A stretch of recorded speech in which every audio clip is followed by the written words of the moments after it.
बोलो सतगुरुदेव की जय हो। बोलो सतगुरुदेव की जय हो।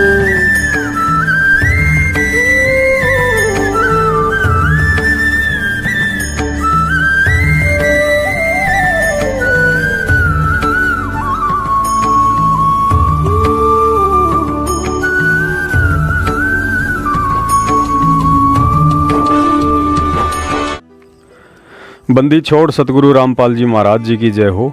परमात्मा की सभी प्यारी आत्माओं को पवनदास का सत्साहिब।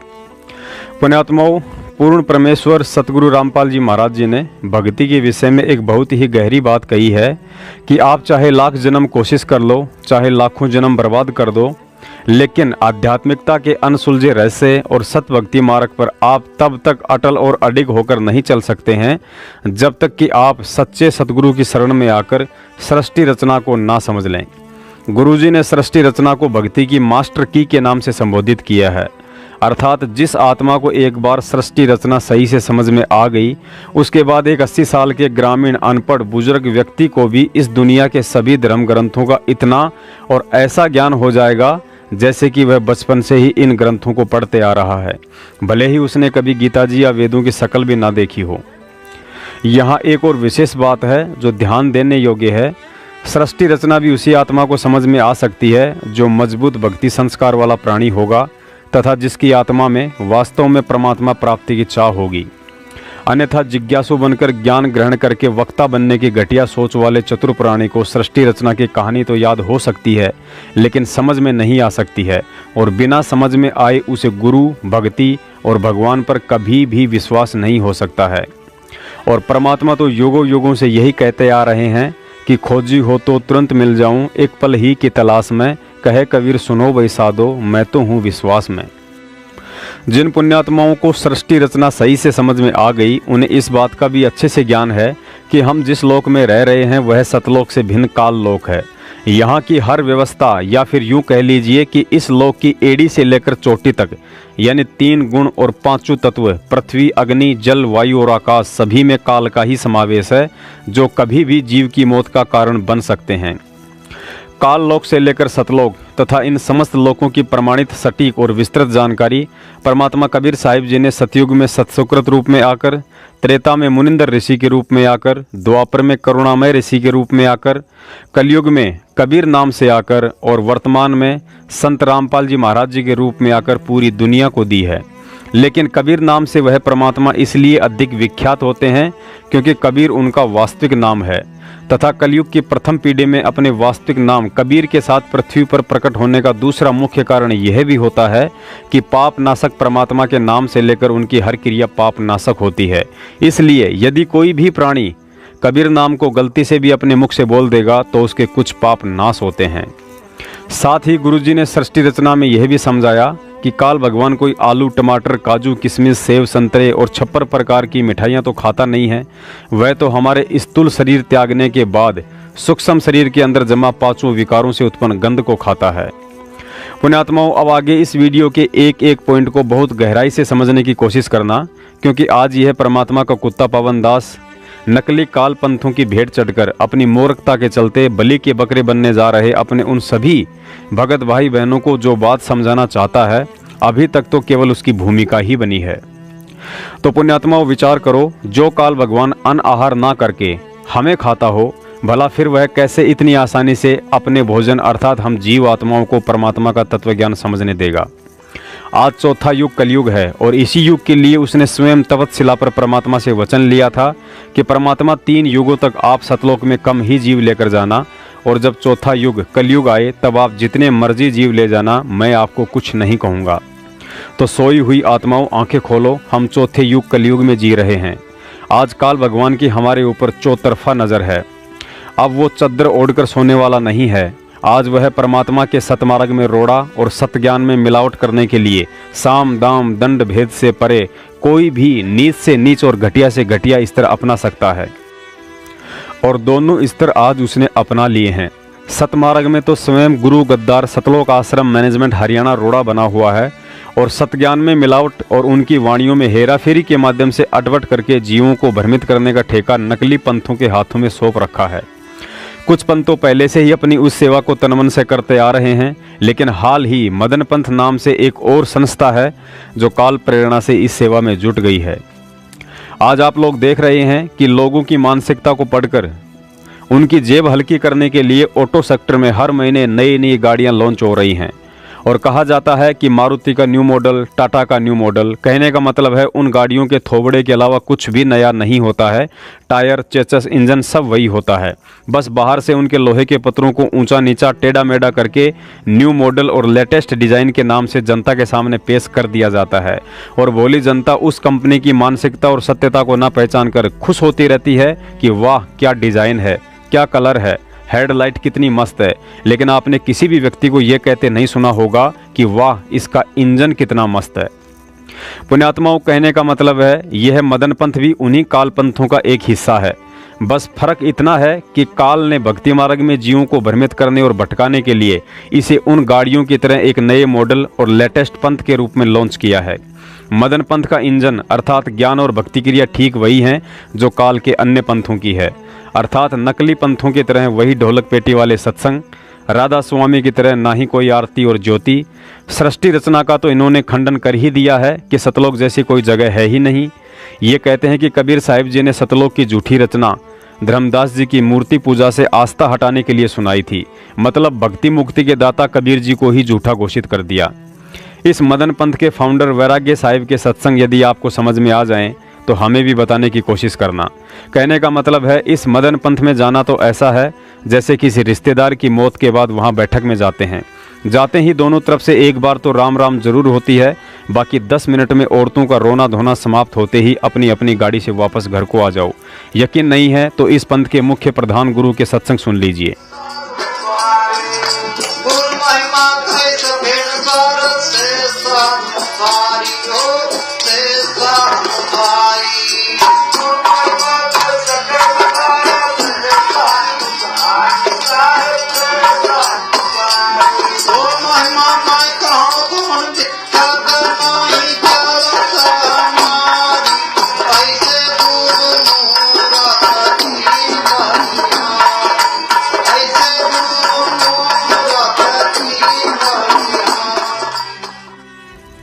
पुण्यात्माओं, अब इस काल भगवान ने सतगुरु रामपाल जी महाराज जी के द्वारा चलाए गए यथार्थ 13वें कबीर पंथ से लोगों का ध्यान भटकाने और पहले से जो आत्माएं सतगुरु रामपाल जी महाराज जी से जुड़ी हुई हैं और यदि उन आत्माओं का ज्ञान योग, पूर्व भक्ति संस्कार और वर्तमान भक्ति की कमाई तथा सतगुरु पर विश्वास दृढ़ नहीं हो पाया है, उन्हें वहां से तोड़कर काल खेमे में लेकर उनका पतिव्रता धर्म नष्ट करने की एक सुनियोजित चाल है।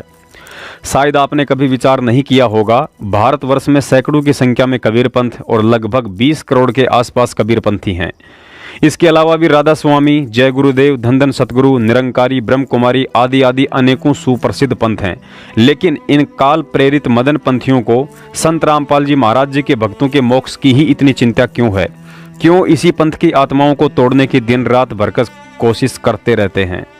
क्योंकि वर्तमान में इस पूरी पृथ्वी पर कबीर साहिब का वास्तविक पंथ और मुक्ति का असली द्वार केवल सतगुरु रामपाल जी महाराज जी द्वारा चलाया गया 13वां यथार्थ कबीर पंथ है।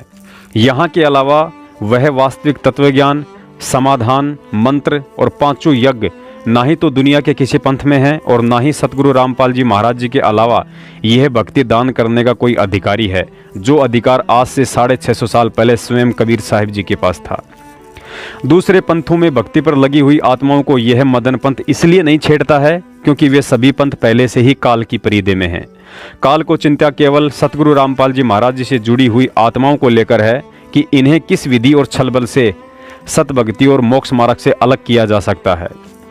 सतगुरु रामपाल जी महाराज जी अपने सत्संगों में कहते हैं कि दास जो ज्ञान दे रहा है ये किसी डूम भाट के गीत नहीं, बल्कि ये वही तत्व ज्ञान है जो आज से 650 साल पहले आकर स्वयं परमात्मा कबीर साहिब जी ने दिया था।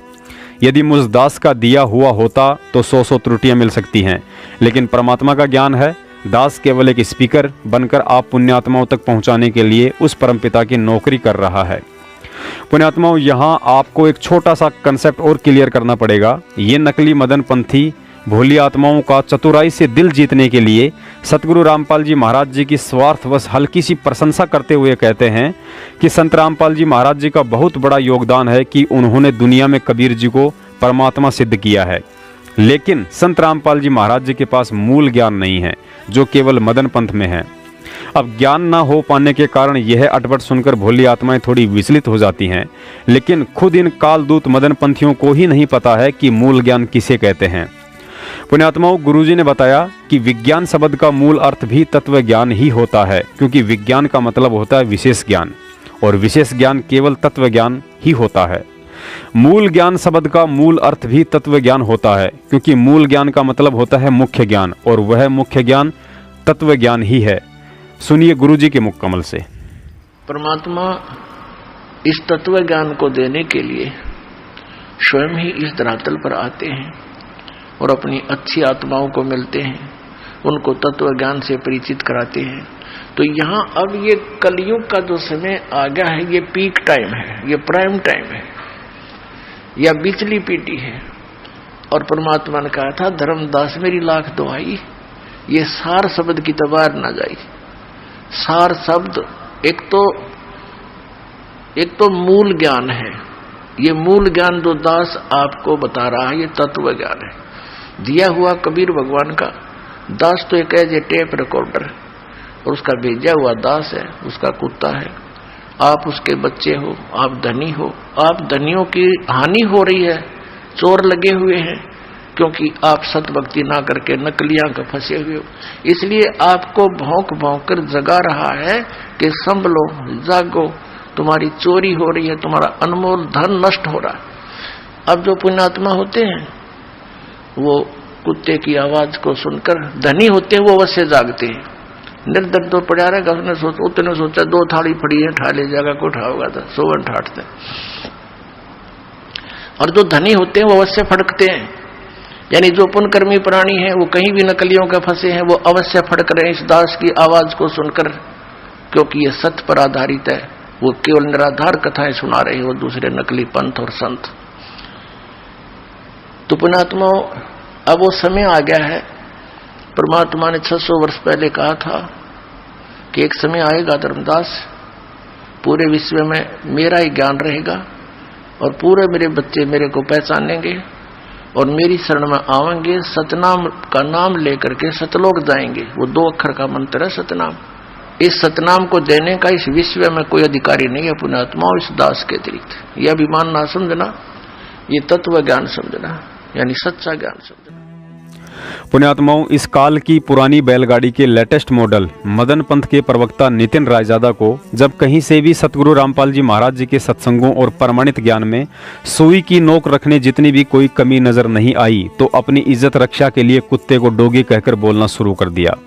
मतलब यदि कोई करोड़पति व्यक्ति लाखों रुपया खर्च करके विदेशी कुत्ता अपने घर ले आए और यदि उससे कोई कह दे कि भाई ये कुत्ता कितने का लाए हो, तो वह व्यक्ति बड़ा दुखी होता है कि इसने मेरे डोगी को कुत्ता कैसे कह दिया। अरे नादान, चाहे उस कुत्ते को कुत्ता कहो, डोगी कहो या श्यामलाल कहो, रहे तो आखिर कुत्ता ही गा। कुछ ऐसा ही ड्रामा यह काल प्रेरित नितिन रायजादा कबीर साहिब जी की वाणियों में मिर्च मसाला लगाकर उनका अर्थ से अनर्थ करते हुए मंदबुद्धि लोगों को भ्रमित करने की कोशिश में लगा हुआ है। और इस कोशिश में वही लोग भ्रमित होंगे जो सतगुरु रामपाल जी महाराज जी के पंथ से ज्ञान समझकर मोक्ष के मकसद से नहीं बल्कि भूत भगाने के मकसद से जुड़े थे। सुनिए उन भूतिया लोगों के विचार जो इस मदन पंथ में भी केवल अपने भूत निकलवाने के लिए ही जा रहे हैं, जबकि उन्हें इस बात का ज्ञान नहीं है कि भूत कभी भूतों से नहीं बल्कि संतों से डरकर भागते हैं। इस ऑडियो को सुनकर आपको यह यकीन हो जाएगा कि संत रामपाल जी महाराज जी के पंथ से निकलकर काल दूत मदन पंथ में कोई भगत नहीं बल्कि भूतिया कचरा जा रहा है, जिसको सतगुरु रामपाल जी महाराज जी ने बरवाला कांड से पहले ही रिजेक्ट कर दिया था, क्योंकि जोहरी कभी भी कबाड़ का नहीं बल्कि हीरे मोती लाल का व्यापार करता है। हाँ भाई, सच्चाई। हाँ, ये तो सिद्ध अनुकाम तो मुक्ति में ले जाएंगे, भूत प्रेत ये हमारे पर नहीं हटते।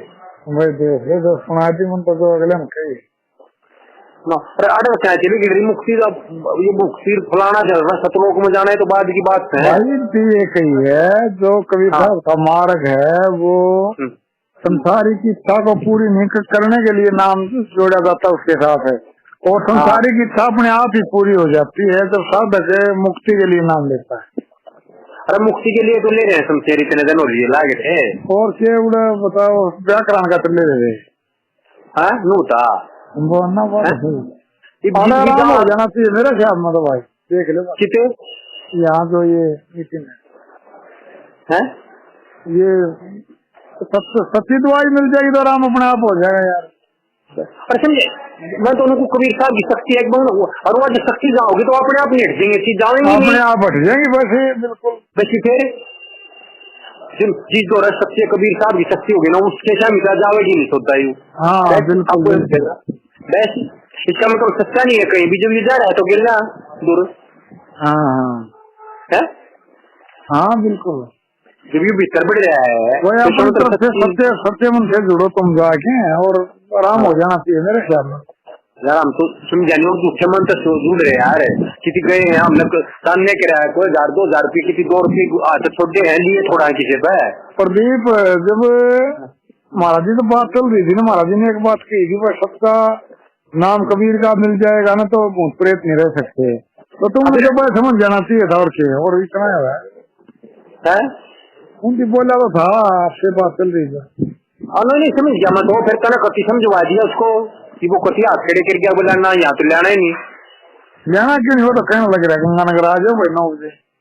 वो तो जल अंदर की गंगानगर बता दे, गंगानगर की आगे बता देगा तो आगे तो फिर मुंह थोड़ा का कराएंगे अगले में कमी थोड़ा कट डग रहे हैं किसी तू पथरियावे दौड़ चला जा पथरियावे नहीं कट दागले कमी कौन का रखा 2 पिक्चर में छोटा तंग कर रहा फलाना, उसने भी ये बात कहनी है। अरे झूठ क्या बताना वो वही मिलेगा वो जाल अंदर से अर्ली मॉर्निंग चलेंगे।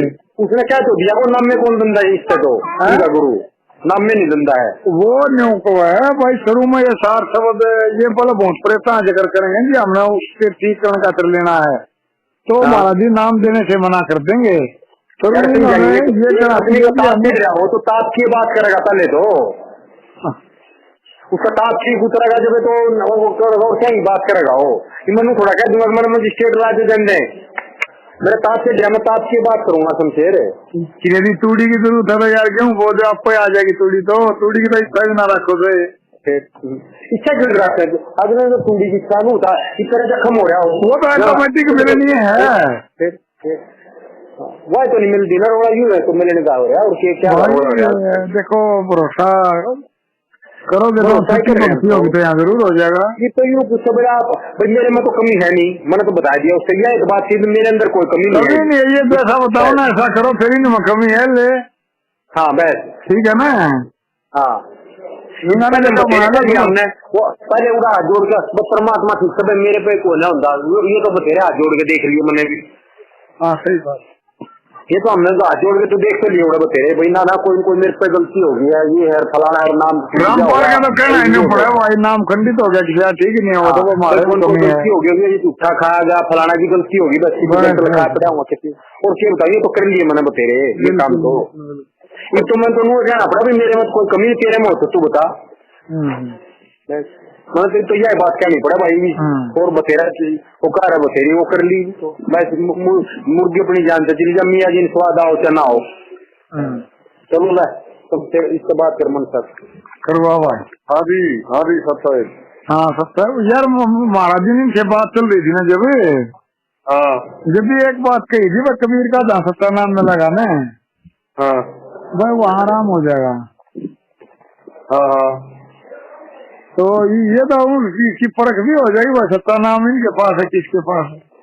बिल्कुल ठीक बात है। अच्छा दूसरी इन्होंने कई बार गुरु जी का आगे आके ये न्यू को होंगे ना हमने तो जी पहुँच कटवाने महाराज जी बोला फिर नाम नहीं देंगे और ये न्यू को यदि शुरू में 60 शब्द दे दो तो शुरू में 60 शब्द नहीं देंगे। शुरू में तो अक्षर का नाम दिया जाता है 6-7 शब्द लिखाया जाता अंतर में। ठीक है तो ये बता रहे हैं समझिए उल्टी पकड़ा है। तो वो न्यू कहा भाई ये तो अपने आप ही बाधाएं दूर हो जाती हैं जब उसकी भक्ति करते हैं ना। हाँ से भक्ति नहीं कर ली उसकी भाई उसकी वो सत भक्ति नहीं हुई होगी वह कुकर हो गए। हाँ भाई वो तो देख लो जैसा इच्छा हो तो चलने की चलो। मैं एक बात कह रहा हूँ हाँ भाई ये पेंट उसका बटका अपन तो पता नहीं। हाँ नहीं वो तो मैंने मान लिया आपकी बात है। जो भी योग वाले बोल रहे हैं उनकी वो बता दी थी, इनकी बता दी। आप लोग देखो जो सेवा में हाजिर रहते हैं भक्तों की। नहीं सेवा में हाजिर आप तैयार हो, मैं नटता नहीं उस बात शमशेर दास। मैं तो एक और बात कह रहा आपसे। ये एक कमरे में एसी चल रहा। हाँ उसमें तो चोर बड़ो, चाहे डाकू बड़ो, चाहे माँ भगत बड़ो, चाहे साधु बड़ो, चाहे संत बड़ो, चाहे कसाई बड़ो। हाँ भीतर जाने का ठंड लगेगी कि नहीं लगेगी। हाँ शराबी बड़ो, चाहे मांसाहारी बड़ो, चाहे शुद्ध शाकाहारी बड़ो। हाँ तो कहने का मेरा भाव ये है कि ऐसा है जड़ मान ले मतलब कुछ सोच के जाओ। हाँ चलो जी तो बड़ा मान ले शरीर की कष्टी को दूर करने के लिए जाओगा। हाँ वह बात तो अगली है ना। जब मान ले किसी की पहले कैच लिख देगी, जब उसकी कैच चिढ़ लेगी जब तो फिर आगे अगली बात करेगा अगला। तभी इन्होंने ये बता दिया भाई उस चीज के गेहूं के साथ थोड़ी फ्री मारती है, ये चीजें अपने आप दूर हो जाती हैं। या चीज तो रामपाल महाराज भी बताया कर देख भाई ऐसा है, या तो चूड़ी तो और ये तो फ्री माँ आ गया भाई, रूंगे माँ हुआ ये चीज तो। हाँ ये चीज तो रूंगे माँ हुए। असली लड़ाई तो असली भक्ति तो मुक्ति के लिए है भाई। ये संसारिक लाभ और ये मतलब ये तीनों ताप कटने बोले ये तो रूंगे में है। वह भी कहा कर रहे हैं बात, तो वह बात ये कह रहे हैं। इसके साथ साथ ये एक चीज और भी तो कह रहे हैं ना। हाँ हाँ भाई ये भी तो कह रहे हैं भाई सत्ता नाम में लगा तो ये चीजें नहीं रहेंगी। सत्ता नाम का तो पता लग जाएगा, सत्ता नाम है कैसा इनका। फिर तो मतलब वो सत्या नाम को ऐसा फोन में ले लिया, उन्हें पूछ ले तो उनका नंबर भेज देता हूँ। फोन से बात करो, बोल भाई। नहीं हम नहीं करते बात। हमारे को विश्वास होगा मिलवा कर उसे। मतलब इस पंप से जुड़ा थोड़ा हूँ मैं ज्यादा थोड़ा वो तो मैंने मान लिया आप इस पंप से नहीं जुड़े, लेकिन मैं दोनों कह रहा हूँ संपर्क में हूँ, चर्चा होती है, बात होती है। मैं तो इस वे में बात कर रहा हूँ। मैंने तो तीसरी बार महाराज जी से फोन करे नितिन जी से अभी मैं तो फोन बताता किसी से बातें नहीं करता। मैं तो भाईचारे के नाते बात कर रहा हूँ आपसे। हाँ तो मैं क्या कर सकूँ, मैंने तो जैसी स्थिति ऐसी बता दी आप लोगों को, अपना सोचना है क्या करना है। मैं समझ गया कैसा है। जब ये कहे बस जब सच्चा नाम में लगा दिए तो आप तो बात जाएगी। हाँ तो फिर सफल तो अगले नहीं और तो क्या कहेंगे सफल तू कल नहीं कल न खुदा न खास्ता। और मैं रिकॉर्डिंग में तुम ये भी सुन रहे हो महाराज जी आपने इशारा कर दिया था भाई सच्चा नाम में लगा तो वहां नहीं रहेगा और क्या कहोगे मुकाबले भाई। सही बात है, बिल्कुल आपकी बात ठीक है। कैसा है ये सच्चा नाम में लिखा ले भी ले और महीने पास फेर कर डर फेरी नुकन लग जाए थारे में कमी है तो मतलब भक्ति पूर्ण रूप से नहीं करी। फिर और कितने इलाज ना होया था उड़े छोड़ दिया तो छोड़ दियो। हाँ बात तो याद जाएगी क्या बात सही है। हाँ भाई छुटा नहीं आया पुंजड़ पाट दिया था हमने। ना पुंजड़ तो किसका पट है पाट दिया 13 साल ना तो भाई आराम हो गया तो ठीक से ना किसी और जा देखेंगे। बस बस यूं मर गया और बताइए ले ले इस बात से तो करना सहमत हूँ आपकी बात भाई। ऐसा है तो वो सुबह अर्ली मॉर्निंग चलेंगे वहाँ से गंगानगर के लिए। और जालंधर से मेरी ख्याल गंगानगर वापिस पड़ता हुआ। हाँ तो देख लो आप लोगों का ऐसा विचार बड़ा बता देना। कोई बात नहीं, जब विचार बनेगा तो फिर आपको तो साथ लेना ही है को हमने थोड़ा हमने ऐसा मनु का है ना बाजूकर में भाई ये साइड चीज में ये साइड में रखे ये चीजें तो तब नाम लेना होता है। शरीर में क्या देगा भाई मैंने तो मुक्ति खतर नाम चाहिए हमारा दिल क्या न कहेगा मैंने तो बड़े में कटवाने। बिल्कुल बिल्कुल आज ही उड़ा धक्के खा लिया मेरे को।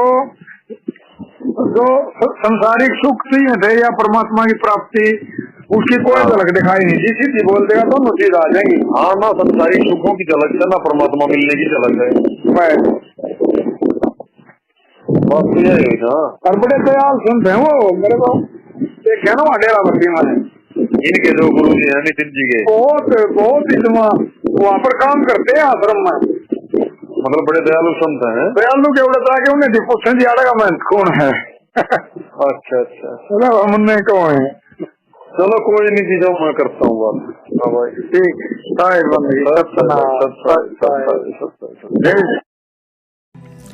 पुण्यात्माओं ऑडियो की बातचीत आपके समझ में आ गई होगी। इस ऑडियो में दोनों तरफ से ही कचरा बात कर रहा है। पहला कचरा कोई हरियाणा के जींद का रहने वाला शमशेर सिंह है।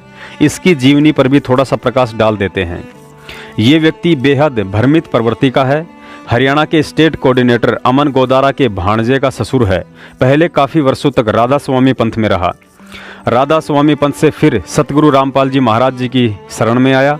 12 वर्षों तक इसने साधना की, सारनाम भी प्राप्त किया। सारनाम लेने के बाद भी बीड़ी पीने की आदत नहीं छोड़ी तो सतगुरुदेव जी ने इसे आश्रम से बाहर कर दिया। काफ़ी मिन्नतें की तो गुरुजी ने इस मंदबुद्धि पर दया करके इसे पुनः अपने चरण कमलों में जगह दी।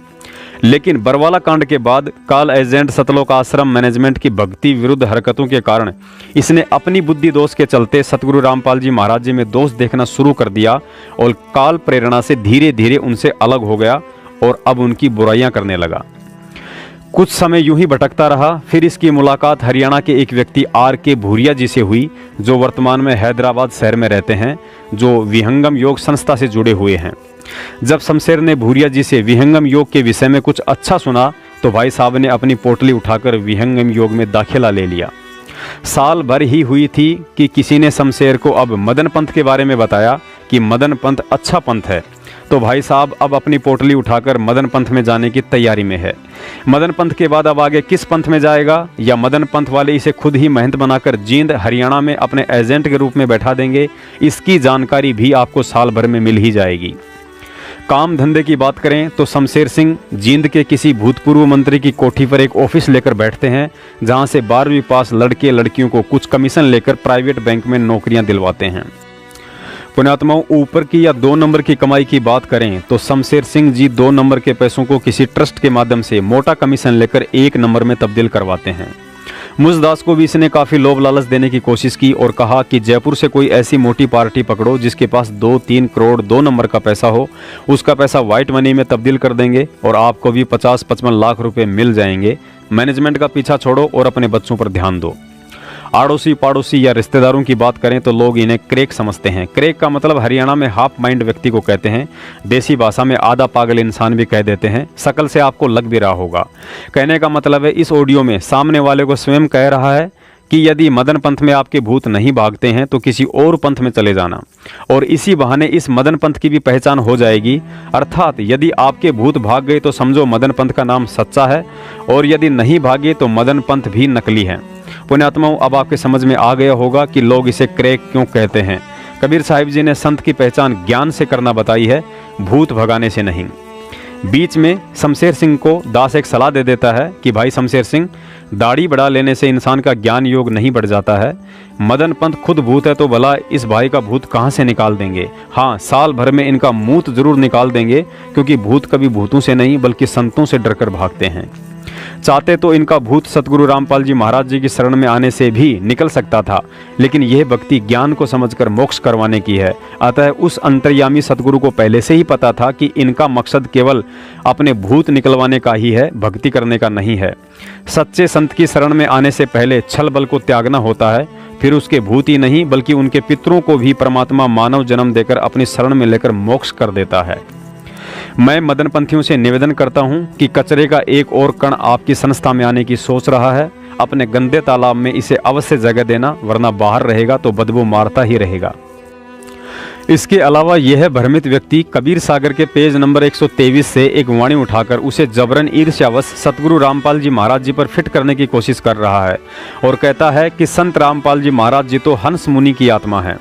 इस वाणी में लिखा है कि गरीबदास पंथ में एक हंस मुनि नाम का दूत आएगा जो अपने आप को कबीर कहलाएगा और लाखों जीवों को नरक में ले जाएगा।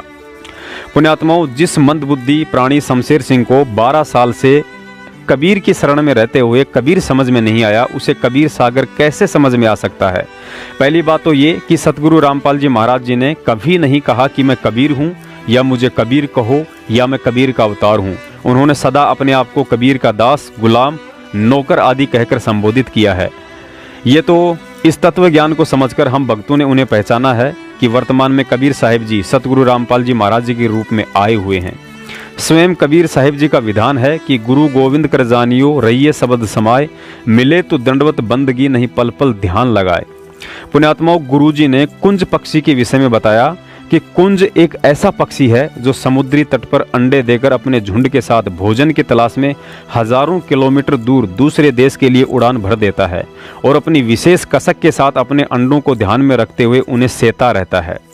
2-3 महीने बाद जब कुंज पक्षियों का झुंड वापस समुद्री तट पर आता है तब तक उन अंडों से बच्चे निकल चुके होते हैं।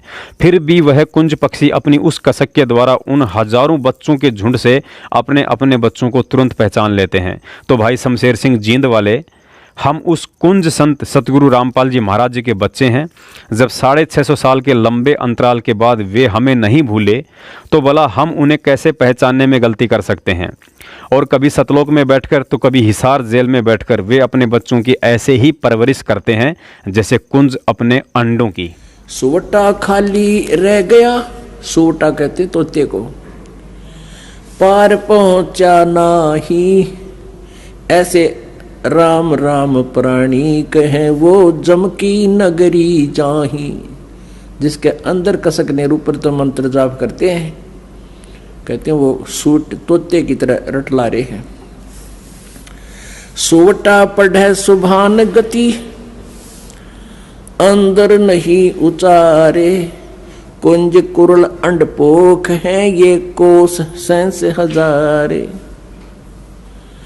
कुंज कुरल हरि हेत जप अलल पंख गैनारे, हृदय शुद्ध शरीरे सरिये कच्छप दृष्टि निहारे।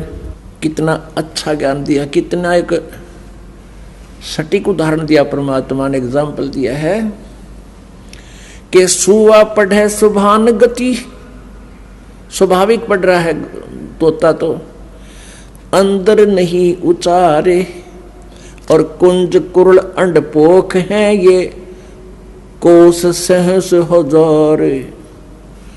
इधर जो ये कुंज आती है ना, कुंज सर्दियों इनमें वर्षा के दिनों में कुंज आती है, कुंज पक्षी होते हैं, और वो इधर बहुत दूर से आती हैं, हजारों कोस दूर से। कोई इटली साइड से कहता है, कोई कहीं से, जैसा भी हमने उदाहरण को समझना है। वहाँ अधिक सर्दी होती है, जिस क्षेत्र में अधिक बर्फ गिरती है वहाँ वो क्या करती हैं, वो अंडे वहाँ पैदा कराती हैं कुंज पक्षी, और वहाँ से ये चल पड़ती हैं इधर जहाँ नॉर्मल टेम्परेचर होता है और जहाँ उनको आहार प्राप्त होता है, यहाँ आ जाते हैं। तो वो क्या करते हैं, आप हमने देखा वो, क्योंकि विशेषकर ये धान धुन होते थे पहले, उन धानों को खाने के लिए कुंज ज़्यादा पहुंच जाती थी। तो वो क्या करती थी, एक पल भी बोलने से बंद नहीं होती थी, कुरुल कुरुल कुरुल कुरुल न्यू करती रहती थी। वो अपने अंडों की कसक में उन अंडों की तरफ उनकी एक विशेष तरंग जाती थी हृदय से कि मेरे बच्चे कहीं मर ना जा, मेरे बच्चों का क्या होगा। तो वहां से वो अपनी उस तरंग से, उस कसक से, उस कुरलाहट से,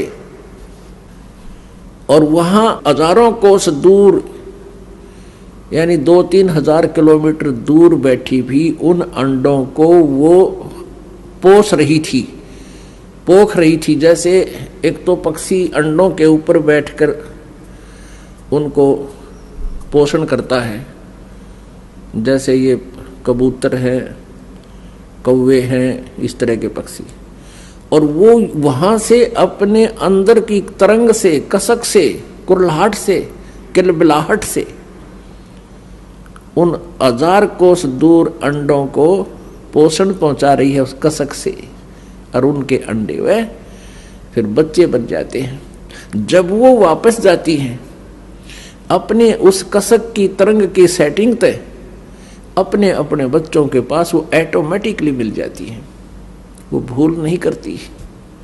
तो यहाँ परमात्मा समझाना चाहते हैं आदरणीय गरीबदास साहिब जी, जिनको भगवान मिले, और भगवान परमेश्वर कबीर जी ने इनको अपने ही पाने का विधान बताया। वो क्या बता रहे हैं, सूटा पढ़े सुबान गति, अंदर नहीं उचारे, कुंज कुरल अंडपोख हैं ये कोस 100 हजार। दूसरी बात, गरीबदास जी महाराज जी के बाद सतगुरु रामपाल जी महाराज जी तो इस कबीर पंथ में एकमात्र ऐसे सच्चे सतगुरु आए हैं जिन्होंने कबीर पंथ में नई जान डाली है। गरीबदास जी महाराज जो मंत्र और सत्ज्ञान दिया करते थे, उन मंत्रों को और सत्ज्ञान को गलत तथा उन्हें लुप्त करने वाला व्यक्ति हंस मुनि दूत था। तथा उन मंत्रों को और ज्ञान को उसने वर्तमान के छुड़ानी धाम वालों तक भी नहीं पहुंचने दिया। यदि पहुंचने दिया होता तो आज छुड़ानी धाम वालों के पास भी वही मंत्र और ज्ञान होता, लेकिन ऐसा नहीं रहा, क्योंकि छुड़ानी धाम वाले गरीबदास जी महाराज जी को श्री कृष्ण जी का अवतार मानते हैं और नाम भी गलत प्रदान कर रहे हैं। अतः शमशेर सिंह जी से निवेदन है कि आप छुड़ानी धाम में जाइए और वहाँ के भगवा वस्त्रधारी महंतों से पूछिए कि गरीबदास जी के बाद और स्वामी राम देवानंद जी से पहले छुड़ानी में और कौन कौन संत हुए हैं। शायद उन्हीं संतों में से कोई हंस मुनि वाला दूत आपको मिल जाए। पुण्यात्माओं, एक पुरानी कहावत है कि भैंस पूंछ उठाए तो समझो गोबर ही करेगी। ये शमशेर सिंह जब भी अपना मुंह खोलता है तो अनाप शनाप ही बड़बड़ाता है। इसने एक और उआबाई युक्त पॉइंट पकड़ रखा है कि बिना सुषमना प्रवाह के सतनाम व्रत है, और संत रामपाल जी महाराज का एक भी शिष्य ऐसा बता दो जिसका सुषमना प्रवाह हो गया हो। पुण्यात्माओं, सुषमना प्रवाह का मतलब गुरुजी ने बताया कि हमारे दो नासिका द्वार हैं, एक को ईड़ा और दूसरे को पिंगला कहा जाता है, और इन दोनों के बीच एक और बाल से भी महीन छिद्र होता है जो जन्म से ही बंद होता है। वह छिद्र भक्ति की कमाई से ही खुलता है। पुण्यात्माओं, विचार करना, आप में से कितने भगत हैं जो नाम दीक्षा से पहले बीड़ी, सिगरेट, हुक्का आदि का सेवन किया करते थे, या नहीं भी करते थे तो दूसरों के करने के कारण यदि आपके नाक में धुआं चला जाता था तो आपको कोई विशेष दिक्कत नहीं होती थी, क्योंकि आपका सुषमना द्वार बंद था। मतलब वह धुआं केवल आपके ईला और पिंगला द्वार से ही शरीर में जाता था। लेकिन सतगुरु रामपाल जी महाराज जी से नाम दीक्षा लेने के बाद ही आपको उस धुआं से इतनी नफरत क्यों हो गई है? क्यों आप उस धुआं के एक कण से भी इतने परेशान हो जाते हो? आपको उल्टी करने को जी करता है, क्योंकि अब आपका वह तीसरा छिद्र सुषमना द्वार खुल चुका है। और रही बात सुषमना के प्रवाह के महसूस करने की, तो गुरुजी ने इसके विषय में भी हमें स्पष्ट तौर पर समझा रखा है कि बच्चों, यदि देखने दिखाने से ही मोक्ष होना होता तो यह दास आपको कब का सब कुछ दिखा चुका होता, जो ये नकली पंथ वाले सुबह शाम 2-2 घंटे आंख कान बंद करवा कर दिखाते हैं। इसके अलावा जब हम अपने सतगुरुदेव जी को बंदी छोड़ कहते हैं तो शमशेर सिंह को बिजली का सा झटका लगता है, और कई बार इसको भक्तों के साथ बेवजह बड़बड़ाते हुए सुना भी है कि आपका गुरु बंदी छोड़ है तो कैद में क्यों है? जो खुद के बंधन नहीं काट सकता वो बंदी छोड़ कैसे हो गया? हेलो, हाँ जी, कौन साहब बोल रहे हैं? मैं फौजी दास बोल रहा हूँ जी, गाजियाबाद से। गाजियाबाद से तुलसीदास? खोजी दास है जी, खोजी दास। फौजी दास? हाँ जी। नाम ही फौजी रखवा लिया? हाँ जी, नहीं खोजी दास। खोजी दास, अरे वाह वाह वाह। हाँ खोजी दास जी, आदेश करो। आपका नाम जी? शमशेर सिंह। शमशेर सिंह विहंगम?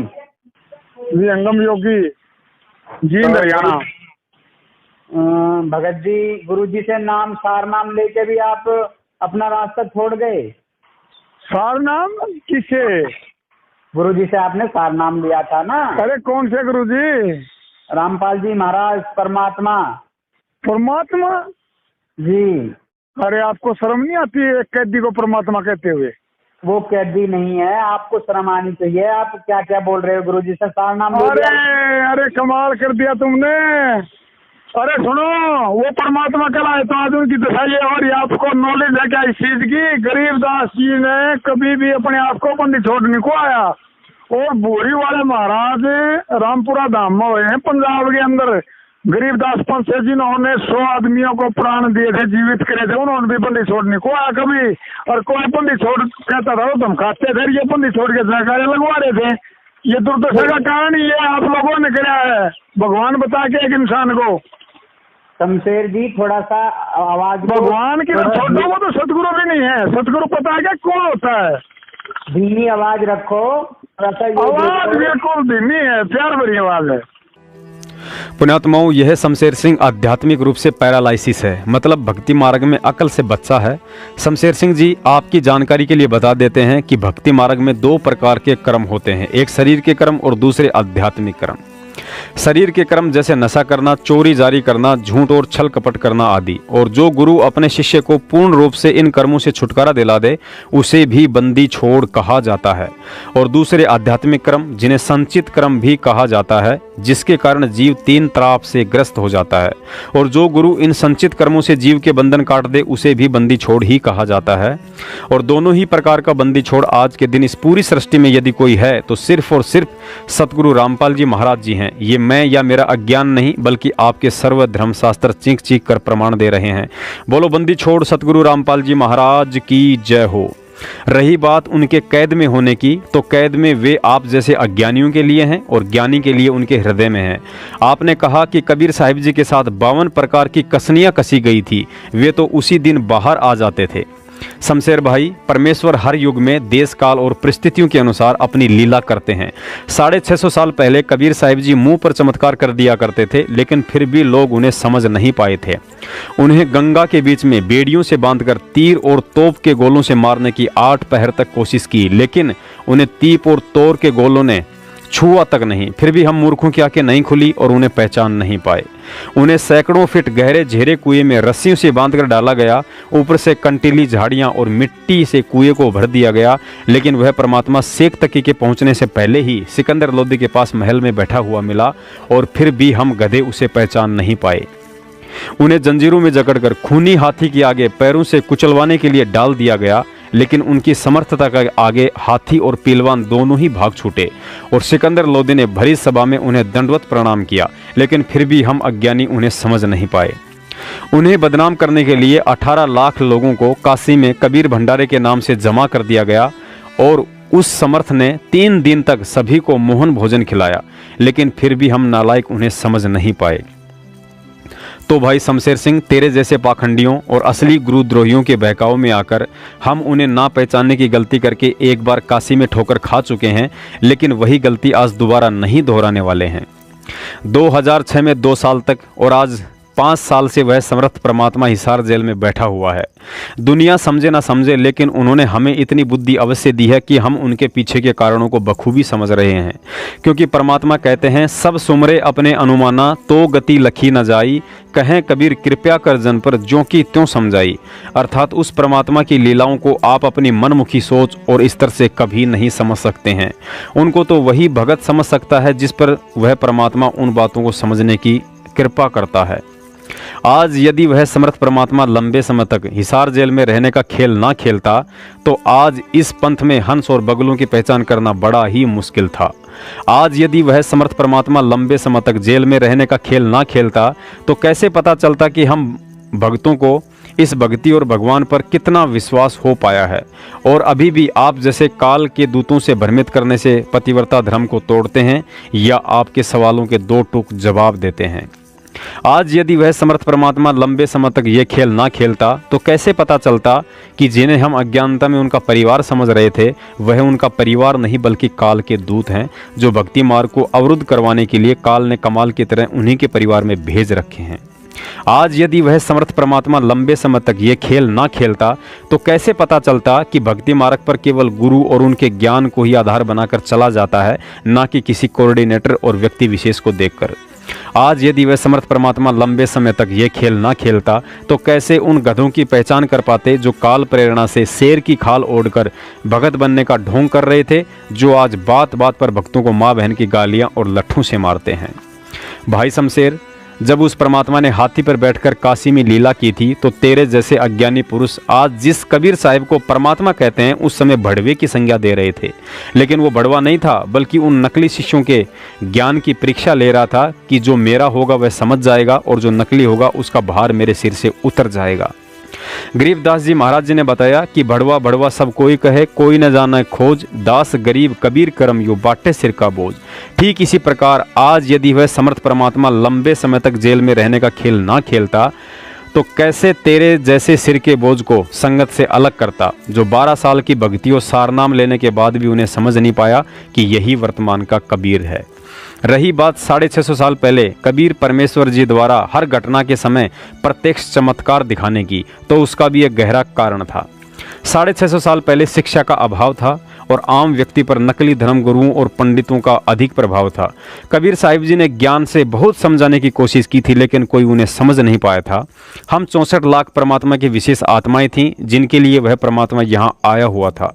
परमात्मा ने सोचा कि वर्तमान में शिक्षा के अभाव में ये भोली आत्माएं मुझे समझ नहीं पाएंगी और बिना समझे ये सतलोक नहीं जा सकते।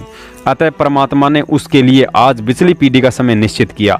लेकिन आज पिछली पीढ़ी तक हम जीव आत्माएं कैसे पहुंचे, इसके लिए परमात्मा ने उस समय प्रथम मंत्र देकर हमें लगातार 10-15 मानव जन्म देना भी अनिवार्य था, जो बिना उनकी भक्ति और उनको गुरु माने बिना असंभव था। इसके लिए परमात्मा ने उस समय प्रत्यक्ष चमत्कार करने पड़े, ताकि एक बार हम उनकी भक्ति से जुड़कर मानव जन्म प्राप्त करते हुए पिछली पीढ़ी तक पहुंच जाएं। और इतिहास गवाह है, काशी, बनारस या दिल्ली में जब जब शेख तकी ने परमात्मा पर अत्याचार करवाए, उसी समय परमात्मा ने चमत्कार किए और हजारों लाखों लोग उन चमत्कारों को देखकर कबीर साहिब जी से नाम दीक्षा लिया करते थे। जैसे कमाल को जीवित करना, कमाली को जीवित करना, तेल के कड़ाही की तासीर को ठंडा करना, झीरे कुएं में दबाने के बाद भी बाहर मिलना, खूनी हाथी से भी ना मरना, मरी हुई गाय और बछड़े को जीवित करना आदि। अंतर्यामी को पता था कि आज भले ही इन्हें चमत्कार से जोड़ रहा हूं, लेकिन 650 साल बाद पिछली पीढ़ी में जब इन्हें अक्षर ज्ञान हो जाएगा और धर्मशास्त्रों से मेरी पहचान कर लेंगे, तो फिर मुझे चमत्कार करने की जरूरत नहीं पड़ेगी। उस समय इन आत्माओं के लिए मेरा तत्व ज्ञान ही सबसे बड़ा चमत्कार होगा। तो शमशेर भाई, लगता है आपकी शंकाओं का समाधान हो गया होगा। और रही बात बंदी छोड़ कहलाने की, तो आज आप जिस कबीर साहिब को बंदी छोड़ कहते हैं, जब वही कबीर साहिब 650 साल पहले अपने आप को बंदी छोड़ और जगत गुरु कहा करते थे, तो उस समय भी आप जैसे अज्ञानियों को ऐसे ही मिर्ची लगा करती थी कि ये धानक का छोरा कैसे अपने आप को बंदी छोड़ कह रहा है। जब रामानंद जी ने कबीर साहिब जी से उनकी जाति पूछी और कबीर साहिब जी ने कहा कि जाति हमारी जगत गुरु परमेश्वर है पंथ, तो गुरु जी कहते हैं कि रामानंद जी गुस्से में आकर जमीन से 2 फीट ऊंचे उछले कि तू धानक का लड़का अपने आप को जगत गुरु कह रहा है। लेकिन जब समझ में आया तो वही 2 फुट उछलने वाला पंडित उनके चरणों में मत्था टेक कर रोया करता था। पुण्यात्माओं, वीडियो थोड़ा लंबा अवश्य है, लेकिन धैर्य बनाए रखिए। आज परमेश्वर इस मदन पंथ वालों के द्वारा जो भ्रमणा फैलाई जा रही है, उन सभी शंकाओं का विस्तार से समाधान करवाएंगे। आजकल इस मदन पंथी नितिन ने अपनी अज्ञानी टीम के द्वारा सतलोक के विषय में एक भ्रमणा फैलानी शुरू कर दी है कि सतलोक में पूर्ण मोक्ष नहीं है, जबकि संत रामपाल जी महाराज जी कहते हैं कि सतलोक में पूर्ण मोक्ष है। पुण्यात्माओं, दास ने पहले ही जिक्र कर दिया था कि जिस व्यक्ति को सृष्टि रचना का सही से ज्ञान हो गया, वह व्यक्ति साक्षात काल भी आ जाए तो भी भ्रमित नहीं हो सकता है। फिर काल के कुत्तों की तो औकात ही क्या है। यह हमारा घमंड या अहंकार नहीं, बल्कि सतगुरु के वचनों पर हमारा अटल विश्वास बोल रहा है। पुण्यात्माओं, सतलोक में 3 ताप, 3 गुण, सुख सुविधाएं, जन्म मरण, रोग शोक आदि के हिसाब से पूर्ण मोक्ष क्षेत्र है। इस बात को अच्छे से जानने के लिए हमें आगे इस वीडियो को गहराई से समझना है। हालांकि गुरुजी ने अपने सत्संगों में सारा भेद खोल रखा है, लेकिन कमी हमारी ही रहती है कि हम उनके सत्संगों को समझ नहीं पाते हैं। जिस प्रकार एक बेरोजगार व्यक्ति के लिए बेरोजगारी से सरपंच का पद उत्तम होता है, सरपंच के पद से विधायक का पद उत्तम होता है, विधायक से मंत्री का पद उत्तम होता है, मंत्री से मुख्यमंत्री का पद उत्तम होता है और मुख्यमंत्री से राज्यपाल का पद अति उत्तम होता है, क्योंकि मुख्यमंत्री मात्र 5 साल के लिए होता है, जबकि राज्यपाल की सेवा अंतिम समय तक सरकार की ही जिम्मेदारी होती है। सेवानिवृत्त होने के बाद भी राज्यपाल को कोई काम नहीं करना पड़ता है, उसे मुफ्त सरकारी आवास, गाड़ी और नौकर उपलब्ध होते हैं। कहने का मतलब है वह हर तरह से सुखी होता है। पुण्यात्माओं, अब आप उस बेरोजगार व्यक्ति के बेरोजगार पने से लेकर राज्यपाल वाले पद के सुखों के अंतर की तुलना करेंगे तो ऐसा लगेगा जैसे एक भिखारी और देवता में होता है। लेकिन राज्यपाल के पद अंतिम सुख और इच्छाओं का अंत नहीं है। राज्यपाल से ऊपर 3 पद और हैं, देश का गृह मंत्री, देश का प्रधानमंत्री और देश का राष्ट्रपति। इन तीनों में भी राष्ट्रपति का पद देश का सर्वोच्च सम्माननीय पद है। वह देश का प्रथम नागरिक अर्थात राष्ट्र का पिता होता है। पुण्यात्माओं, ठीक यही स्थिति सतलोक की है। भक्ति मार्ग में किसी भी तरह की पूजा पाठ न करने वाले नास्तिक व्यक्ति के लिए भैरव भूत पित्र की साधना करना उस नास्तिक पने से उत्तम है। भैरव भूत पितर की साधना से किसी देव की साधना उत्तम होती है। देव साधना से ब्रह्मा विष्णु महेश जी की साधना उत्तम होती है। ब्रह्मा विष्णु महेश जी से ब्रह्म साधना उत्तम होती है और ब्रह्म साधना से सतलोक की साधना अति उत्तम होती है। सतलोक में जाने के बाद आपको राज्यपाल जैसी सुविधाएं उपलब्ध रहेंगी। सतलोक में ना मौत है ना बुढ़ापा, कोई काम धंधा नहीं करना पड़ता, आपको मुफ्त का आवास, गाड़ी और सर्व सुविधाएं उपलब्ध रहेंगी। लेकिन सतलोक से ऊपर और भी 3 पद हैं, अलखलोक, अगमलोक और अनामी लोक। इन तीनों में भी राष्ट्रपति के पद की तरह अनामी लोक अति उत्तम लोक है, जहां जाने के बाद आत्मा का सदा सदा के लिए अस्तित्व ही समाप्त हो जाता है। अनामी लोक के विषय में गुरुजी ने बताया कि लोक अनामी जावेगी, वहां कोन्या मिले चुबारे, आत्मा और परमात्मा वहां कोन्या रहते न्यारे। अर्थात अनामी लोक में आत्मा और परमात्मा का अलग अलग अस्तित्व नहीं रह जाता है। परमात्मा इस आत्मा को वापस उसी शब्द में समा लेता है जिस शब्द से इसे सतलोक में उत्पन्न किया था। लेकिन सतलोक में आत्मा और परमात्मा का अलग अलग अस्तित्व रहता है, क्योंकि सतलोक में आत्मा पर एक तत्व यानी नूरी तत्व का आवरण होता है और वह नूरी तत्व का आवरण केवल अनामी लोक में जाने पर ही हटता है। लेकिन वहां तक पहुंचना फिलहाल हमारी जीव बुद्धि वाली सोच और समझ से परे की बात है। पुण्यात्माओं, काल प्रेरणा से ये नकली पंथ वाले आपको आगे कुछ ऐसी अटपटी बातें बताकर और भ्रमित कर सकते हैं जिसका जिक्र दास पहले ही कर देता है। जैसे कि सतलोक में यदि 3 गुण नहीं है तो फिर क्षर पुरुष को जब परमात्मा ने अंडे में प्रवेश करके अक्षर पुरुष को नींद से जगाने के लिए मान सरोवर में छोड़ा तो उस अंडे की गड़गड़ाहट से अक्षर पुरुष को क्रोध क्यों आया, जिसके कारण वह अंडा फूटा और उसमें क्षर पुरुष निकला। सतलोक में यदि रजोगुण नहीं है तो फिर दुर्गा को युवा लड़की के रूप में देखकर काल के अंदर काम वासना कैसे उत्पन्न हुई। परमात्मा को क्या आफत आन पड़ी थी जो उन्होंने सृष्टि की रचना की। परमात्मा ने 6 दिन में सृष्टि क्यों रची। अगर परमात्मा समर्थ है तो सृष्टि रचना में 6 दिन क्यों लगे। जब परमात्मा को पता था कि अचंत सृष्टि रचना नहीं कर सकता है तो फिर उसको सृष्टि रचना का भार क्यों सौंपा। अचिंत ने अक्षर पुरुष की उत्पत्ति नहीं करी होती तो अक्षर पुरुष को मानसरोवर में गहरी नींद ही नहीं आती। अक्षर पुरुष को गहरी नींद ही नहीं आती तो परमात्मा ने अंडे से क्षर पुरुष अर्थात काल की रचना ही नहीं करनी पड़ती। परमात्मा ने काल को नहीं बनाया होता तो वह क्यों तप करता और क्यों हम आत्माएं उसके जाल में फंसती।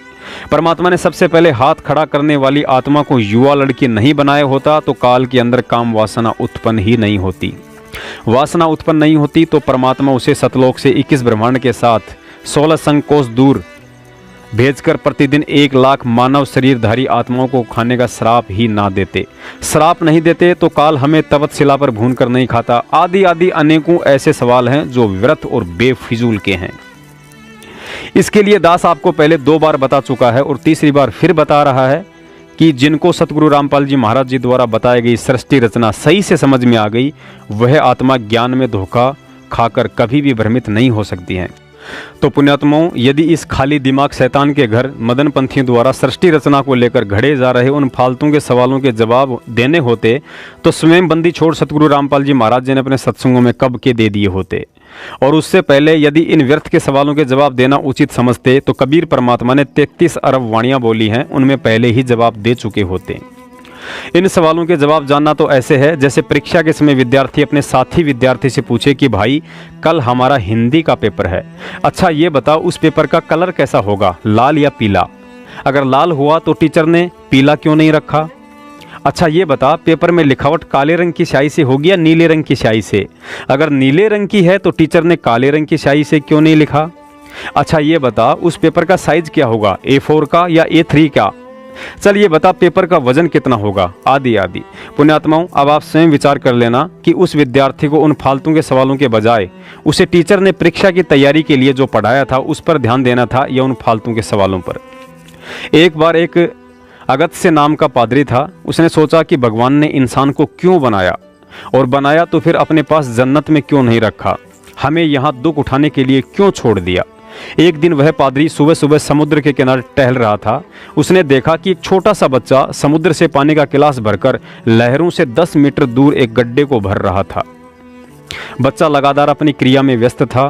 पादरी से रहा नहीं गया और बच्चे से पूछा कि आप ये क्या कर रहे हो। बच्चे ने कहा कि मैं समुद्र को खाली कर रहा हूँ। पादरी हंसा और बोला, ये तो मूर्ख सोच है, ये समुद्र अथाह जल से भरा है, इसे खाली करने की सोच तो मूर्खता है। तभी बच्चे ने कहा कि पादरी साहब, जिस प्रकार एक गिलास से समुद्र को खाली करने की सोच मूर्खता है, ठीक उसी प्रकार परमात्मा द्वारा सर्जन की गई सृष्टि और उनके विधान के खिलाफ सवाल जवाब करना इस समुद्र को एक गिलास से खाली करने की सोच से भी बड़ी मूर्खता है। परमात्मा कहते हैं, कठिन विषण गति रैन हमारी, कोई न जानत है नर नारी। परमात्मा द्वारा रची गई सृष्टि के किसी भी पॉइंट पर क्यों शब्द का इस्तेमाल मूर्ख ही कर सकता है। उसके बाद वह बच्चा वहां से अंतर्ध्यान हो गया। पुण्यात्माओं, विचार करो, 5वीं कक्षा की बुक्स भी हिंदी में लिखी होती हैं और पीएचडी की बुक्स भी हिंदी में ही लिखी होती हैं। 5वीं क्लास का बच्चा हिंदी में लिखी होने के कारण पीएचडी की बुक्स को आसानी से पढ़ सकता है, लेकिन उस पीएचडी की पुस्तकों में उन हिंदी के शब्दों का जो अर्थ निकलता है, क्या वह बच्चा उन्हें समझ सकता है? कभी नहीं। तो पुण्यात्माओं, यदि इस खाली दिमाग शैतान के घर मदन पंथियों द्वारा सृष्टि रचना को लेकर घड़े जा रहे उन फालतू के सवालों के जवाब देने होते तो स्वयं बंदी छोड़ सतगुरु रामपाल जी महाराज जी ने अपने सत्संगों में कब के दे दिए होते। और उससे पहले यदि इन व्यर्थ के सवालों के जवाब देना उचित समझते तो कबीर परमात्मा ने 33 अरब वाणियां बोली हैं, उनमें पहले ही जवाब दे चुके होते। पुण्यात्माओं, यदि परमात्मा हमें इन सब का जवाब बताने भी लगे तो क्या गारंटी है कि हम उनके द्वारा बताई गई बातों को स्वीकार कर लेंगे। अतः आप सभी सतगुरु प्रेमी आत्माओं से करबद्ध निवेदन है कि हम आत्माओं को सतगुरु से तोड़ने की काल हर संभव भरकस व घटिया से घटिया कोशिशें करेगा, और उस काल के रूप में आपका मित्र, भाई बंधु, रिश्तेदार, आड़ोसी पड़ोसी या मदनपन जैसे कालदूत कोई भी हो सकते हैं। सतगुरु से टूटने का मतलब सतगुरु की भक्ति छोड़ने से ही नहीं होता है। भक्ति करते करते भी यदि आपका अपने सतगुरु के प्रति विश्वास कमजोर पड़ जाए या उनके प्रति मन में किसी प्रकार का कोई दोष उत्पन्न हो जाए तो समझो उनकी भक्ति करते करते भी आप उनसे दूर हो चुके हैं। पुण्यात्माओं, काल प्रेरणा से कोई कहेगा कि यार प्रदीप, आप तो वेल एजुकेटेड पर्सन हो, आपको कानून का अच्छे से पता है। बाबा रामपाल को आजीवन उम्र कैद की सजा हो चुकी है, अब उनके बाहर आने की तो सोचना भी महामूर्खता है। कोई कहेगा यार बाबा रामपाल के अंदर वास्तव में कोई पावर होती या कबीर जी के अवतार होते तो कब का चमत्कार करके जेल से बाहर आ गए होते। ये सब बाबा एक जैसे ही हैं, क्यों व्यर्थ में उनके पीछे लगकर अपना समय बर्बाद कर रहे हो। अपने काम धंधे और बाल बच्चों पर ध्यान दो। कोई मंदबुद्धि कहेगा कि मैं तो पहले ही कहा करता था कि बाबा रामपाल सबकी निंदा करता है, एक ना एक दिन जेल जरूर जाएगा, और देखो हो गया ना वही काम। भाई कुछ नहीं रखा इन बाबाओं के चक्कर में, सब के सब पाखंडी हैं। तो कोई कहेगा हमने बरवाला कांड को अपनी आंखों से देखा है, बेचारी 5 औरतें और एक बच्चे जो बेमौत मारा गया। बाबा रामपाल के पास कोई शक्ति होती तो फिर उन्हें क्यों नहीं बचा पाया, और उम्मीद करते हो उनके जेल से बाहर आने की। कुछ मंदबुद्धि तो मुझ पवन दास को भी कहने से नहीं चूकते हैं कि ये पवन दास जयपुर वाला पागल हो गया है। बाबा रामपाल ने इसे गुरुद्रोही घोषित कर दिया है, मैनेजमेंट ने संगत से बाहर कर दिया है, फिर भी उसी बाबा के पीछे पड़ा हुआ है। पुण्यात्माओं, नाम दीक्षा से पहले इस दास ने गुरुजी का एक सत्संग सुना था जिसमें उन्होंने कहा था कि मुझे चेले बनाने का शौक नहीं है। नाम लेने से पहले इस ज्ञान को 100 बार सुनो, यहाँ से सत्संग की DVD ले जाओ, पुस्तक ले जाओ। जब ज्ञान अच्छे से समझ में आ जाए तो ही नाम दीक्षा लेना। यदि नाम दीक्षा लेने के बाद तुमने किसी के कहने सुनने से या अन्य किसी कारण से अपने गुरु में दोष देख लिया तो ना घर के रहोगे ना घाट के। उससे अच्छा है कि नाम ही ना लो। इस शरीर को तुमने करोड़ों बार औरत के जन्म प्राप्त करके वैश्या बनाया है, लेकिन अपनी आत्मा को वैश्या मत बनने देना। शरीर से सैकड़ों कसम हो सकते हैं, लेकिन आत्मा का एक ही कसम होता है, और जिसे भी बनाओ सोच समझ कर बनाओ। पुण्यात्माओं, उसके बाद गुरुजी कहते हैं कि करोड़ शीश तूने दे दिए यम राजा की फेंट, एक शीश देकर देख ले सतगुरु अपने की भेंट। जो व्यक्ति अभी भक्ति मार्ग से अपरिचित हैं या मदन पंथ के जैसे कालदूत जो सब कुछ जानते हुए भी अनजान बनने का ढोंग कर रहे हैं, आज उन्हें बता देना चाहते हैं कि वर्तमान में हम सत्सेवक सत्य के लिए संघर्ष या भक्ति केवल इस उम्मीद के साथ नहीं कर रहे हैं कि एक बार हमारा गुरु जेल से बाहर आ जाए। ये तो सतगुरु की अपनी मौज के ऊपर है कि वे जेल से बाहर आएंगे या नहीं आएंगे, लेकिन उन्होंने हमें अच्छे से समझा दिया है कि बेटा देह गुरु क्या है और शब्द गुरु क्या है। गुरु जी कहते हैं बेटा तुम्हारा असली गुरु मेरा यह दिखाई देने वाला शरीर नहीं, इस देही से मैंने तुम्हें जो शब्द दे दिया है वही तुम्हारा असली गुरु है। देही की आवश्यकता केवल मुझे तत्व ज्ञान समझाने के लिए पड़ती है। अतः तुम्हें यदि प्रेम करना है तो मेरे देही से नहीं बल्कि इस देही से तुम्हें जो शब्द दिया है उससे प्रेम करना। देही तो नश्वर है, कल को त्यागनी पड़ेगी, लेकिन शब्द रूप में मैं अमिट अविनाशी हूँ और सदा तुम्हारे साथ रहूँगा, और जहाँ मेरी आवश्यकता पड़ेगी उसी समय देही त्यागने के बाद भी तुम्हारे लिए कभी भी और कहीं भी प्रकट हो जाऊँगा। तो यहाँ कहते हैं निज तन सुत परिजन धन स्वप्न स्नेही, भीर पड़े कोई काम न देही। सुत पुत्र, परिजन रिश्तेदार, भाईचारा, ये परिवार जन्म आते हैं, परिजन्म आते हैं। सुत परिजन धन स्वप्न स्नेही, अंश भीड़ पड़े जब कोई काम न देही। निज तन संप्रिय और न आना, सो भी संग ना चले निदाना। ये कितना प्यारा शरीर लगा है, नो यूं भी ना जात्री गेल बीरा। तो कहते हैं ईश्वर जो है, गुरु जो है, ये सबसे आपका साथी रहेगा। गुरु शब्द रूप में साथ रहेगा आपके, शब्द रूप में शब्द भी चलेगा और साथ में जहां आवश्यकता पड़ेगी अपना शरीर धारण कर लेगा। ये दोनों साथ देता है। पुण्यात्माओं, इस बात को और अधिक गहराई से समझाने के लिए कि कल को मेरे देह त्यागने के बाद मेरे बच्चों के मन में काल किसी प्रकार की कोई शंका पैदा ना कर दे कि गुरुजी ने तो मुझे केवल प्रथम मंत्र या सतनाम ही दिया है और देह त्याग दी, अब मुझे सारनाम कैसे मिलेगा और बिना सारनाम के मोक्ष कैसे हो पाएगा। पुण्यात्माओं, गुरुजी ने हमारी प्रत्येक शंका के लिए अपने सत्संगों में सैकड़ों उदाहरण देकर छोड़ रखे हैं। कमी केवल आप और हमारी ही है कि हम उन सत्संगों के मर्म को समझ नहीं पाते हैं। इस शंका के समाधान के लिए गुरुजी ने भूमड़ भगत की कथा सुनाई थी और कहा था कि गरीबदास जी महाराज जी ने छुड़ानी में देह त्यागने के बाद अपने भूमड़ भगत के लिए सहारनपुर उत्तर प्रदेश में पुण्य देही धारण करके 35 साल तक उसके साथ उसके बाग में रहे थे।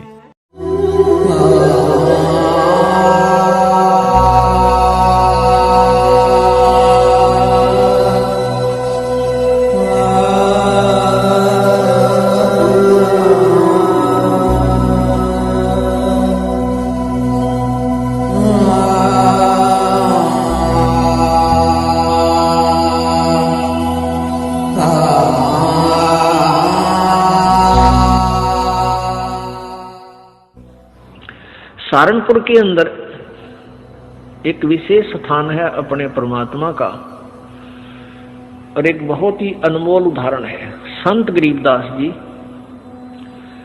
जिनको कबीर परमेश्वर प्राप्त हुए थे, मिले थे छुड़ानी गांव में। सतलोक से चलकर वो परमेश्वर आए थे और गरीबदास जी गांव छुड़ानी, जिला झज्जर, हरियाणा, भारतवर्ष की भूमि पर सन 1717 में उनका जन्म हुआ था गरीबदास जी का। जब 10 वर्ष के हो चुके थे, वो गौओं के पाली गवाले थे खेतों में, वहां परमेश्वर आकर मिले थे।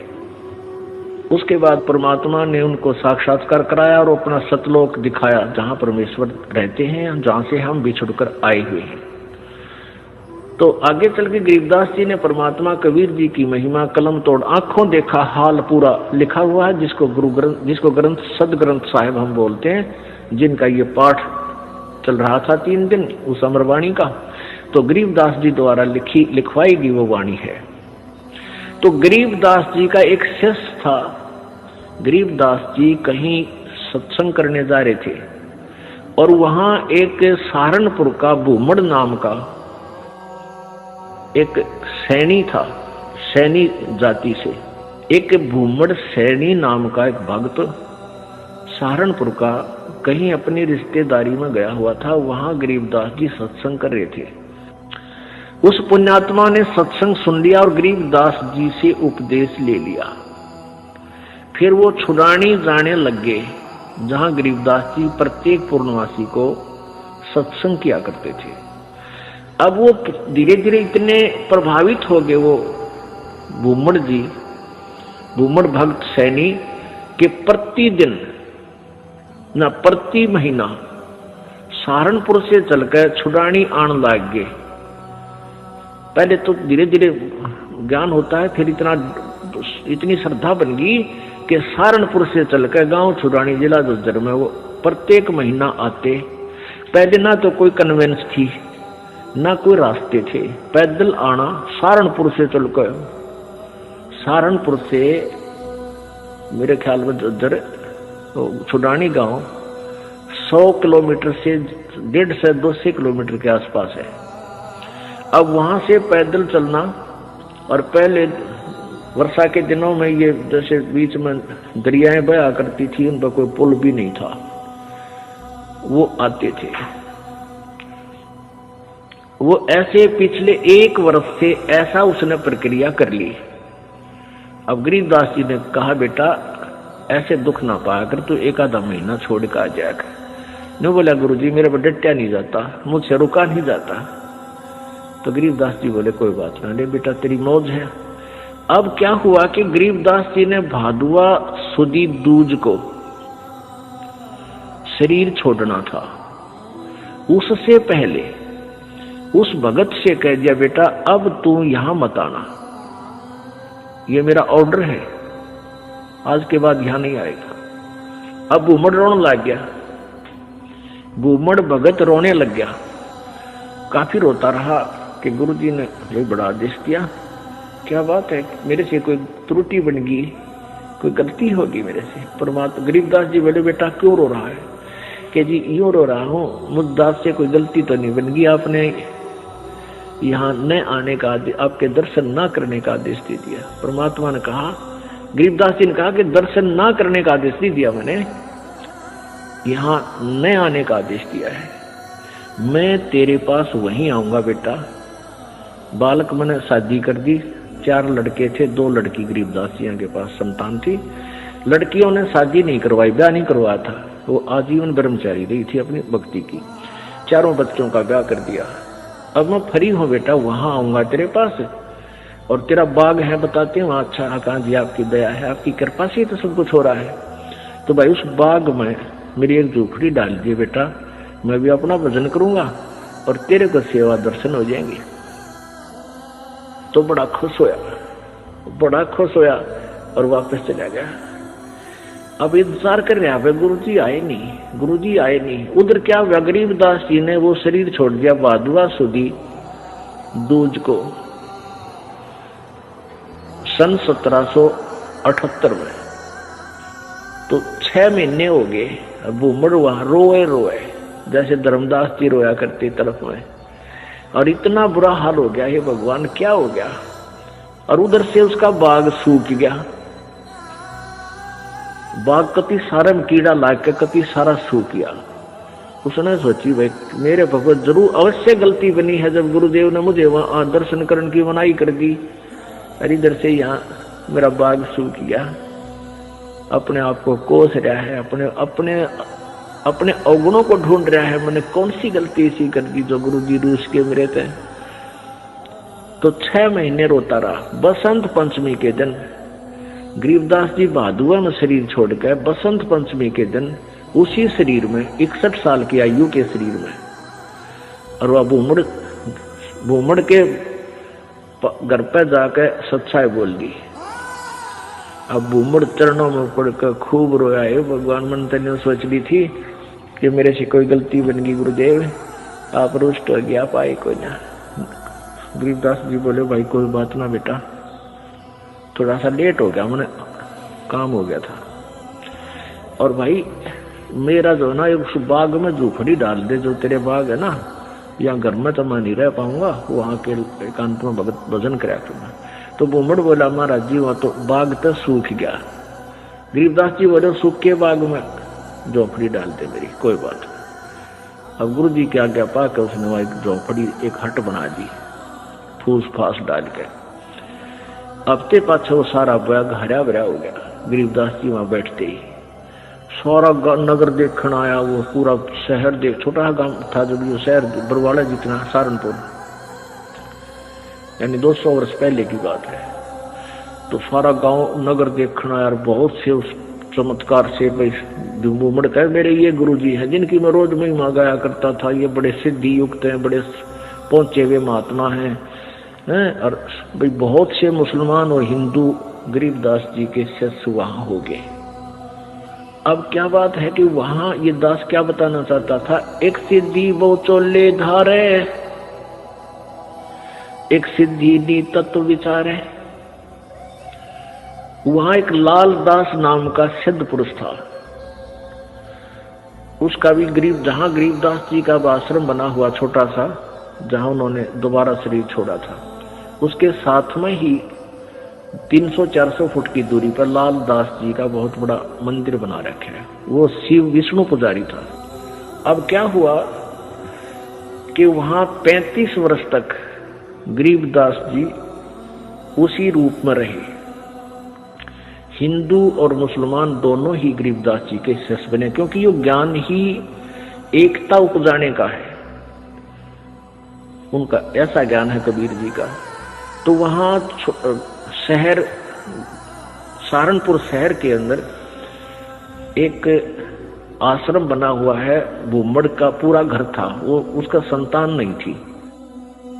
परमात्मा ने उसका कल्याण करना था, इसलिए उसको झंझट में फंसाया नहीं, तो उसने सारा ही अपना घर भी आश्रम के रूप में बना दिया था। आज भी वहां विद्यमान है। गरीबदास जी की परंपरा का एक आधा कोई भक्त वहां रह रहा है, ये दास देख के आया था। तो वहां 35 वर्ष की आयु के बाद शरीर छोड़ दिया, तो वहां उस बाग के अंदर ही उस शव को अंतिम संस्कार वहां दफना रखा है वो शरीर। तो अब क्या हुआ, जब शरीर छोड़ दिया गरीबदास जी ने, यानी शरीर त्याग दिया वहां पे, तो वहां काफी भक्त शेष हो गए थे। तो उन्होंने सोचा भी छुड़ानी वाले जो इनके वंशज हैं, गरीबदास जी के बच्चे हैं, संतान है, उनसे पता करके आओ कि महाराज जी के शरीर को यहाँ लावा या वहीं अंतिम संस्कार कर दे। 2 घोड़ों पर 2 व्यक्ति सहारनपुर से चले, छुड़ानी आए। तो उनसे कहा कि भाई ऐसे ऐसे गुरुजी ने शरीर त्याग दिया है, महाराज गरीबदास जी ने, यानी आपके दादा ने, दादा ने, पिताजी ने, जैसे भी उनके नेक थे, तो सहारनपुर में, और आप बताओ क्या करना है। उनको यहाँ कहो तो यहाँ लाए, कोई बैलगाड़ी में डाल के, और या ये कहो कि वही अंतिम संस्कार कर दे, तो वो आप साथ चलो हमारे, उनका अंतिम संस्कार कर देते हैं। गांव वाले कहते हैं भाई तुम क्या कहने लगे, वो उनके गरीबदास जी के वंशज यानी पोता पोती बेटा बेटी कहने लगे कि क्या कह रहे हो भगता आप, गरीबदास जी यानी गुरु महाराज तो 35 वर्ष पहले शरीर छोड़ दिया था, और ये इनकी यादगार बना रखी। छुड़ानी में एक छतरी बना रखी है, छतरी साहब बोलना उसको, जहां गरीबदास जी के शरीर का अंतिम संस्कार करा था, वो एक यादगार बना रखी। वो छोटी सी थी, अब तो बहुत बड़ा मंदिर गाड़ दिया इन्हें। एक छोटी सी थी, जैसे आम यादगार सी बना देते हैं, ज्यादा से ज्यादा 10 फुट 5-7 फुट की ऊंची और 10 बाई 10 फुट चौड़ी। वो आज भी सेंटनों की विद्यमान है, जो ओरिजिनल है। उसके बाद उसके ऊपर और कुछ बना दिया, तो सारे गवाही के दे, और वो नो के ना भाई महाराज जी तो वहां शरीर छोड़ रखा है सहारनपुर में।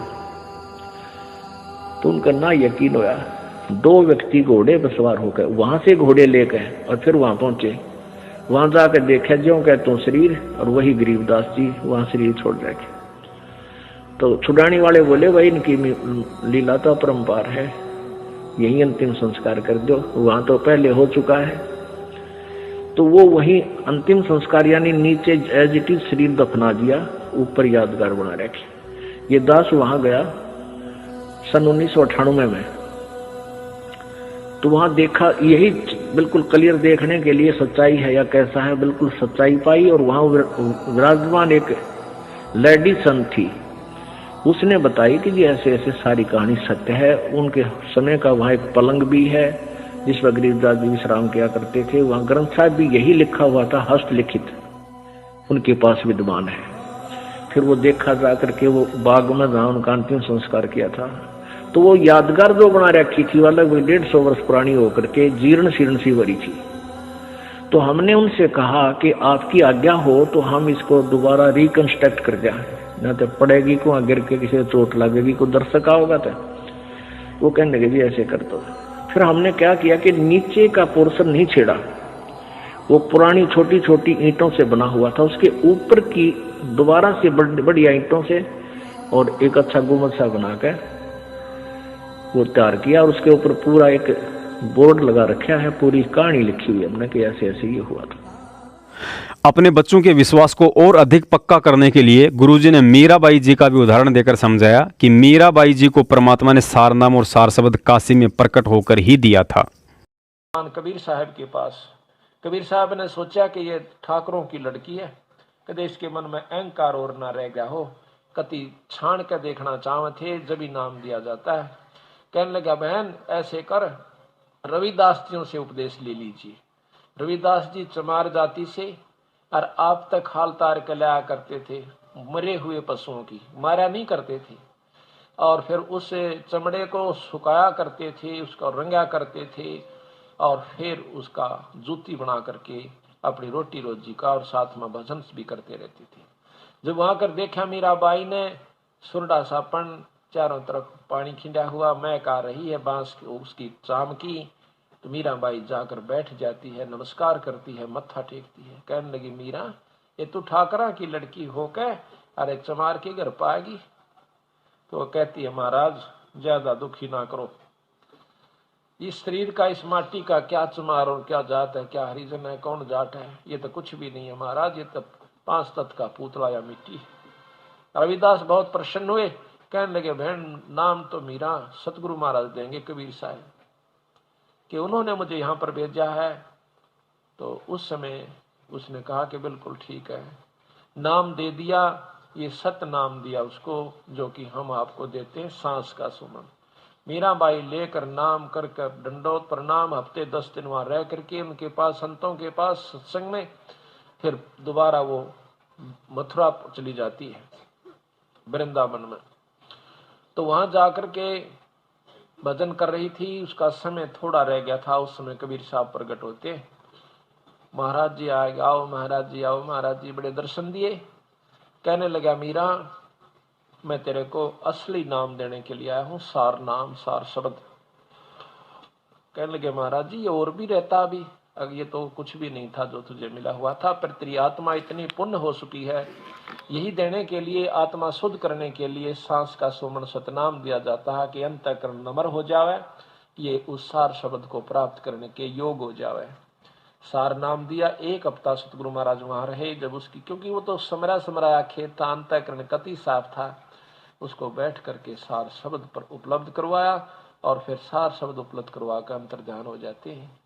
हफ्ते के बाद मीरा लौ ला करके उस परमात्मा सतपुरुष के शब्द गा रही थी। पहले तो कृष्ण के गाया करती थी, फिर उस पूर्ण ब्रह्म परमात्मा में वही कसक और वही लौ लगाई।